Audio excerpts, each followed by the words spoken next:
Leon Guerrero, ngayon ay leon ng dating kordero.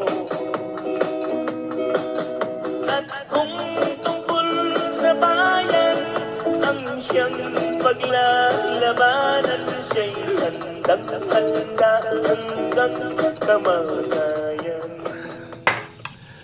Buenos dias, buenos tardes mga amigos, mga amigas, sa aking mga kompanyeros at kompanyeras, magandang araw po sa inyong lahat. Ito po ang inyong lingkod, si Attorney Rene Bueno. Ngayon po ay pag-uusapan po natin ang isang statement na binitawan ng ating senador na si Lito Lapid at kilala ng kanyang mga kawats bilang isang si Leon Guerrero. At yung namang mga medyo bata-bata pa ay pagkakakilala sa kanya ay si Supremo diyan sa Batang Quiapo. Kahapon nga nagbanggit siya ng ilang pananalita na kumuha din ng atensyon ng ilang media personalities at pati ng mga vloggers at mga katulad ko na nagbablog dito sa YouTube channel. Alam niyo po nitong mga nakarang araw, ang Senado po ay nakita naman natin na parang itong lehislatura ay nagmumukhang kombinasyon ng GMA Prime TV shows, parang pinaghalong FPJ Batang Quiapo, Pinoy Big Brother, at kung ano-ano pang mga programa dyan sa telebisyon. Nakita nga natin na mayroong warrant of arrest edition, mayroong pang mga bangayan, may takbuhan sa CIDG, may patayan ng kuryente, patayan ng internet, at may personalan na minsan na parang magkakapitbahay na nag-aagawan ng linya ng sampayan. 'Di ba? So, ngaw-ngaw dito, ngaw-ngaw doon, parang nawawala yung professionalism sa ating lehislatura dahil sa kakadaldal na minsan parang wala nang sustansya yung mga sinasabi, 'di ba? Pero sa gitna ng matinding tensyon, dilim at ingay, sino po magkakala sa atin na magsisilbi o magsasalba ng ating mental health ay walang iba kundi ang nag-iisang Leon Guerrero ng Senado. Si Lito Lapid, na kung tawagin niya ay Supremo diyan sa Batang Quiapo. Okay? Alam niyo po itong si Lito Lapid ay sobrang tahimik nito, tahimik pero mapanganib. Yan nga ang isang kasabihan natin, di ba? At pero sa totoo lang, tahimik to, pero kung titingnan niyo po yung records niya as compared with the other controversial legislators, medyo mas marami tong nagawang batas at mga panukalang batas. Nagtatrabaho kahit hindi nagsasalita. Sabi niya nga chairman siya ng Committee on Silence. So pero bago natin pag-usapan yung hirit niya, bigyan muna natin ng background, Ulitin ko, kilala po si Lito Lapid sa Senado bilang silent operator. Habang ang ibang senador naman ay halos matputukan na, ugat sa leeg, saka sisigaw ng I object, objection at point of order, Mr. President. How about Senator Lito Lapid? Kung mapapansin nyo naman, pinsan nadadaanan ng camera, di ba? Kalmadong-kalmado ang Supremo. Parang nakikinig lang sa radyo at nakikinig sa ating YouTube channel habang umiinom ng kape. Kaya naman kamakailan, nagkaroon ng malaking chismis sa social media. Ang sabi, lumipat na daw si Lito Lapid sa majority block ni Senate President Alan Peter Cayetano. Alam nyo naman sa Senado ngayon, parang high school, di ba? Kung nasaan ang maraming kaalyado, nandun yung kapangyarihan. So, ang nangyayari tuloy, lipatan ng lipatan. Ligawan ng ligawan, tapos lilipat, tapos magbabago ng liderato kasi mas marami na yung kumakampi sa kabilang grupo. Pero sa kaso po ni Lito Lapid, alam naman po natin na nangyari ng mga nakaraang araw, parang nililigawan din siya ng majority block, at very obvious yung kay Marcoleta na nilalapitan siya talaga. Pero anong ginawa ng Supremo? Tumindig ang ating veteran senator sa minority block at nilinaw niya ang issue. Hindi lang siya nag-clear ng hangin Naging comedy hour pa nga ang sesyon. Binigyan niya ng traditional na kakanin, no? Yung maha blanca ba at suman. No, binigay niya to kay Senator Pia Cayetano ng Majority Bloc. At nung tinanong kung bakit siya nagbibigay ng ganyan, ang hirit po niya, ang sabi niya, paranggo lang po yan ng pagsasabing mahal kita. Okay, so yan ang supremo. Yan si Leon Guerrero. So naloka actually yung buong session hall no? Si Senate President Alan Cayetano naman bumanat, no? Bakit daw sa kanya sisig ang pinapadala ng Leon Guerrero? May maintenance na nga naman daw sa cholesterol itong si si Alan Peter Cayetano.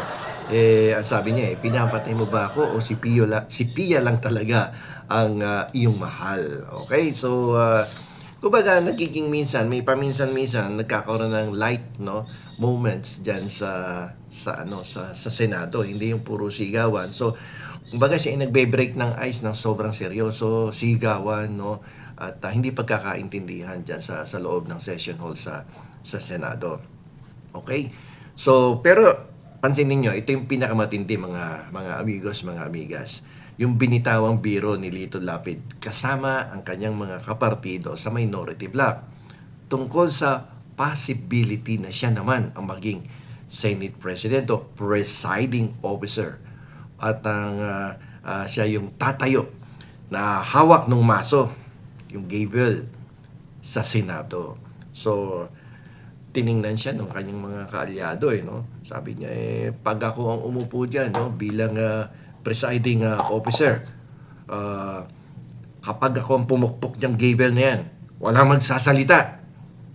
Kasi Committee on Silence ako So, kung mapapansin nyo, si Erwin Tulfo yata yung katabi niya, tsaka itong si Senator Ping Lacson. Natawa sa kanya So, kumbaga, after heated arguments, yung tension doon sa Senado, napapatawan niya yung kanyang mga kaalyado diyan sa loob ng session hall sa Senado. Ang dami nung umikot nga itong kanyang pananalita na to marami rin naman nag-react, merong negatibo, merong positibo. Pero para sa akin, this is actually a positive ito yung positive reaction ko about this Lito Lapid's statement na kung siya yung presiding officer, tahimik lahat. Wala magsasalita kasi siya ang chairman ng Committee on Silence. Pero grabe, matindi yung banat ni Leon Guerrero na yun. Committee on Silence chairman. Okay? Alam nyo, actually napaisip ako doon sa salita niya na yun At sa dami ng committee sa Senado, may Committee on Finance, may Committee on Justice, Committee on Public Order. Ngayon lang tayo nakakita ng committee na ang tanging trabaho ay huwag magsalita. Siya yung chairman. Di ba? So, actually, yan ang biro kay Lito Lapid Dahil pag nadadaanan ng camera yan sa Senado, talagang hindi kumikibo yan. Nakikinig lang at minsan hawak yung kanyang folder at nagbabasa. Isipin niyo po si Lito Lapid isipin nyo na nakaupo sa presiding chair. Yung inuupuan po ni Tito Sen, yan ni Alan Peter Cayetano. Isipin nyo na nakaupo na siya doon. Tapos si Senator Risa Hontiveros at si Senator Pia Cayetano ay nagtatalo na naman. Sumisigaw, nagdedebate, nagpapalitan ng maaanghang na salita. Karaniwan ng Senate President, pokpok ng gavel yan. Order! Order in the plenary! Pero minsan napapansin nyo, walang nakikinig. Di ba? Pero paano kung si Lito Lapid ang nakaupo doon sa presiding chair? Kapag si Leon Guerrero na ang humawak ng gavel, ano kaya ang mangyayari? Isang pukpok lang. Tapos titingnan ka lang niya gamit ang sikat na kanyang titig, na parabang nasa isang action movie. Yung titig na kayang magpasurrender ng sindikato ng droga nang hindi gumagamit ng bala. Sigurado ko, kahit si Senator Tulfo, uupo at tatahimik doon sa session hall. Okay? So, ito po ginagawang biro, no, ng karamihan, pero para sa akin po, no, itong biro na to ay may laman. Patok yung biro ni Lito Lapid sa gitna ng krisis, sa gitna ng tensyon diyan sa Senado, miski na nga sa House of Representatives, di ba? Dahil kahapon tinanggal si Kiko Barsaga. Pero makikita natin pumatok yung biro na to ni Lito Lapid. Ang tanong natin ngayon ito. Bakit nga ba napapanahon at nakakatawa ang hirit na ito ni Leon Guerrero? Alam niyo po, sa totoo lang, mga amigos, mga amigas, ang Senado po natin ngayon ay sobrang ingay. At hindi ito yung ingay ng matalinong debate para sa kapakanan ng bayan. Ito ay ingay po ng bangayan. No? Ingay na parang ang pinopromote na lang ay ang kanya-kanyang mga personal na interes at hindi na iniisip ang kapakanan ng taong bayan. No? Andyan dyan yung hindi papasok, 2 beses nang hindi pumapasok sa session hall. Hindi natin alam kung ano ang tunay na dahilan. Ito ba ay para sa bayan o para sa personal na interes? Isipin nyo, may senador na may warrant of arrest sa plunder. Tinataguan ng batas ng isa pang senador, no, dahil mayroon siyang ICC warrant, no? At hindi na nagpapakita ngayon, hindi natin alam kung nasa saan, no? Tapos kapag may gusto magsesyon, papatayan mo ng aircon, papatayan mo ng internet. Paano magtatrabaho yung mga senador na nandoon sa loob ng session hall? Para po silang mga bata na kapag natatalo sa computer shop, biglang huhugutin ng saksakan ng computer, no, nung kalaban. Paano makakapag-computer yung katabi niya o yung kalaban niya, di ba? Parang mga bata, parang elementarya, no, parang mga high school students.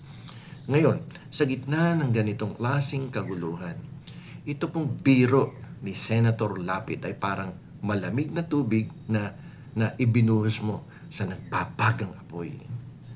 Pinapaalala po ni Leon Guerrero sa atin ang isang malaking katotohanan sa ilalim ng ating mga batas at parliamentary rules. Ang Senado po ay lugar para sa seryosong deliberasyon, hindi para sa walang kabuluhang ingay, away na parang mga bata na kapag hindi na ibigay ang gusto, hindi papasok sa eskwela. Parang minsan hindi na pinapansin yung mga yung nagpipreside doon sa harapan ng Senado, no? Pero tanungin po natin, ano ba talaga yung rule sa pagpapanatili ng order diyan sa loob ng session hall ng Senado?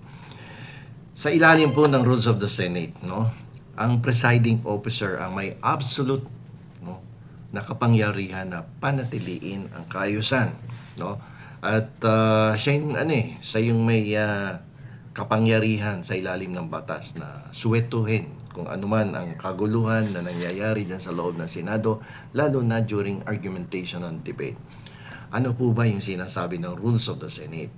Ang sabi, ang sinumang senador na gustong magsalita ay dapat humingi ng permiso sa chair, sa presiding officer. Kaya kung mapapansin nyo po pag nag-debate sila, may interpellation, ang address talaga kahit ang kausap ay yung opposing senator. Palagi nakatingin doon sa harap, Mr. Chair, no, Madam Chair, no, Mr. President, ganun ang address, di ba? So, bawal yung unparliamentary language o yung pagbibitiw ng mga salitang nakakasira sa dangal ng kapwa mamabatas o ng institusyon. Kahapon nga, sa Kongreso naman, di ba, nagbitaw si Congressman Alvarez ng hindi kaaya-ayang salita laban kay Kiko Barsaga at tumayo, no, si Laila de Lima, si Congressman Laila de Lima, na pinapahinto siya sa pagsasalita ng mga ganong salita na hindi kaaya-aya. Ngayon, sa Senado, ang problema ay kapag nagiinit ang ulo ng majority at minority, nakakalimutan na po yung rules, no? Nagiging palengke ang plenaryo.